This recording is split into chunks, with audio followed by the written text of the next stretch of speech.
Thank you, Michael, for that introduction. Thank you for the invitation to speak, and thank you for inviting me out here on a beautiful day in May and not in the middle of January. I appreciate that as well. So thank you, Michael. Thank you, John Gilmore, for all the information that you're spreading. And thank you to one of my personal heroes, Mary Holland, for being here today. So I have a friend, a rabbi, who's an expert in the laws of kosher food. His job is to inspect big food production plants to make sure that everything, literally, that everything is kosher. So he's in a big plant in the Midwest, gets in the elevator, he's wearing his white lab coat, his yellow hard hat, his badge says kosher inspector. Gets onto the elevator, goes up a floor, elevator stops, doors open, another man with a white lab coat and a yellow hard hat walks in, and his badge says USDA inspector. So my friend the rabbi smiles at the man and quips, "Hey, we're colleagues, we're in the same line of business." So the man looks at him, a little sour-faced, and says, "Well, I wouldn't say that, Rabbi. I hope you don't take offense, but I don't believe in God." So my friend grins back at the USDA inspector and says, "That's okay, I don't believe in our government." So, was my friend being unpatriotic? That's the question. Let's talk about belief, let's talk about faith, and let's talk about trust. Trust is spiritual. Trust is the bridge between love and devotion. When I know that you love me, I know that you will sacrifice for me. You will put my comfort and safety ahead of your comfort and safety. When I know that you love me, I will develop a sense of trust in you. And when there is love and there is trust, I can begin to entrust you with what I hold dear. I will even entrust you with my life. Now, what about trust in business? So here's a friend, not a friend, a person I know, acquaintance from the neighborhood named Jimmy, walks over to me and says, "Zev, can you give me $20,000? I said, "Why?" He said, "I'm going to invest it for you. I'm going to double your money." So I talked to him about the plan, and I say, "Jimmy, how much are you putting in?" "Nothing. I have no capital." "Okay, sorry, Jimmy, I'm not your man. I can't go in with you." Now, this type of rejection often elicits the question, "What? You don't trust me?" So the response to that question is that trust is a misappropriation of that sacred word, because you don't want my trust, Jimmy. You want my money. So in business, the equation runs backwards. We start with a request for entrustment, which is really a submission. Submit your money to me. But I'm only going to do that if you have a trust substitute to give to me. The confidence that you're very smart, very capable, and dependable, and that I'll get my money back. So that confidence is based, for the most part, on a love substitute. I can't expect you to put your interests ahead of my interests, but I need to see at least that there's a shared interest. So in the spiritual dimension of interpersonal relationships, we go from love to trust to entrusting. In the hard knock world of business, we move backwards from submission, based on confidence, based on a shared interest. The question, "You don't trust me?" means, don't you know that I love you?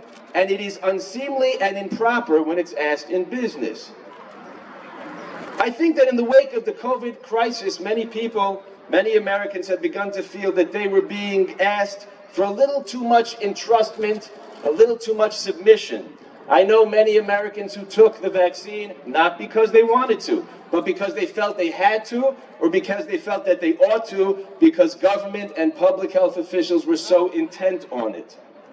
This was a debate in my community in the early stage of the post-COVID era, when it was clearly safe for us to get back into our houses of worship, but the government did not want us to open up yet.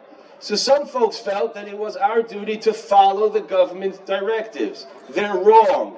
In America, submitting to a government directive against one's own better judgment, and certainly against one's own personal beliefs, is not an act of faith or trust in the government. It's actually a show of being unfaithful to the vision that the Founding Fathers had for our government. Because the government, our government, is not based on trust. It's based on checks and balances. And our government does not depend on your submission, it depends on your involvement. So in 2012, a Harvard professor named Dr. Naomi Oreskes was invited to speak in Princeton University.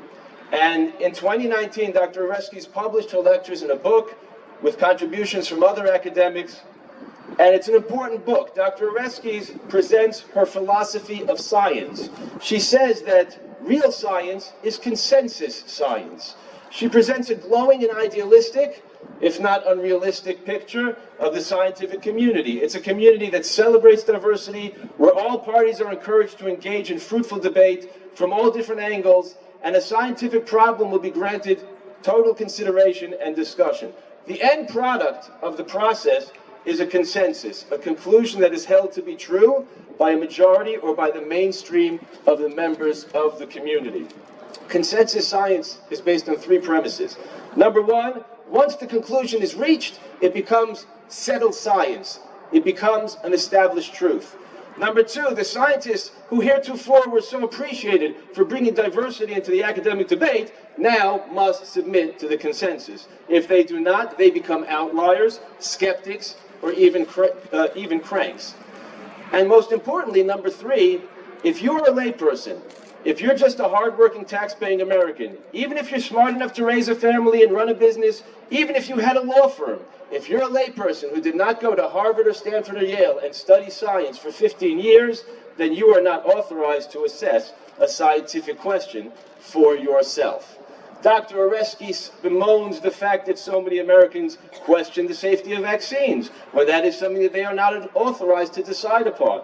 She also is dismissive of so many Americans who believe that God created the world in more recently than 5 billion years ago.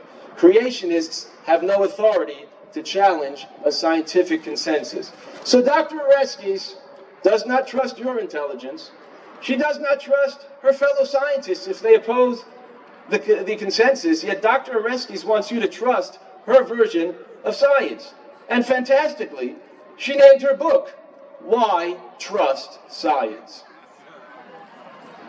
She doesn't mean why you should trust science, she means why you should submit to the scientific consensus. Our government's not based on trust, it's based on involvement. Science is not based on trust, it's based on evidence. So what happens when legislators make so bold as to ask us to trust them at a time when they themselves are submitting their trust to consensus science? What happens is that we get a bill like A276B. So we have to ask Assemblywoman Paulin a few questions. Why did you sponsor this bill? What need does it fill? What problem does it fix? Why are we giving young children the ability to consent to a vaccine? Who asked you for this bill? Was it the parents who have already given their daughters the Gardasil shot because the doctors asked them to? It couldn't have been the other parents, the ones who looked into Gardasil, the ones who know that Gardasil is largely unnecessary for many, many girls, and for many girls was crippling. Were the people who wanted the bill worried about public health? Don't they know that 12-year-olds and 10-year-olds and 8-year-olds do not spread cervical cancer among the population? Do they not know that this vaccine is purely a matter of personal choice? So who was it? Was your office flooded with calls from frantic 12-year-old girls who want to take a Gardasil shot, but mom won't let? Or was your office flooded with calls from doctors who are angry that those moms don't trust their authority? It's plain to see that this bill will open the door for a school nurse to call in the 8th grade girls and the 7th grade girls and the 6th grade girls one by one into her office and browbeat them or bribe them into consenting to a vaccine. The girls' parents will not know what went on in that office, and they won't know if that school nurse herself was browbeaten or bribed into agreeing to that process. So this leads us to the next question for Amy Paulin and Jeff Dinowitz and all the sponsors and supporters of the bill. Do you love us? You're asking me to entrust into your care my most precious love. Will you put my daughter's best interests ahead of other interests? I stand to lose a daughter. What percentage of the national mortality rate does one little girl represent? So I don't know if there's any love in this bill. I don't know if there's a shared interest in this bill, and that shakes my confidence that you'll do right by me, because the equation runs backwards. No love, no trust, no submission.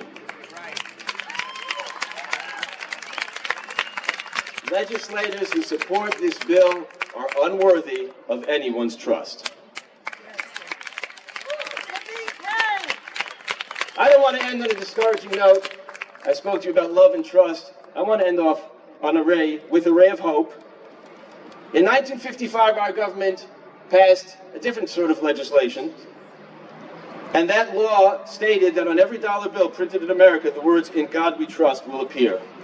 1 year later, in 1956, the government resolved that the phrase, "In God We Trust," shall be adopted as America's national motto. And President Eisenhower signed these bills into law. Since that time, in the 70s and 90s, in 2006 and in 2016, these laws have been challenged and contested with the claim that they violate the separation of church and state. And in every case, the law was upheld in American courts. "In God We Trust" remains America's national motto. So here we have a resolution that originated in our legislative branch, signed into law by the executive branch, and consistently upheld by the judicial branch of our government. And when I read through the history of the national motto, "In God We Trust," I said, hey, there is hope yet for our government. So let's be good, America, and let's be good Americans. Let's invest our trust exactly where it belongs, and let's invest our involvement where it is needed. And let's ask our worthy legislators, please inspire us with the confidence that we seek. We would like nothing more than to tuck our kids in at night, close the lights, and go to sleep knowing that we can depend on you. Thank you.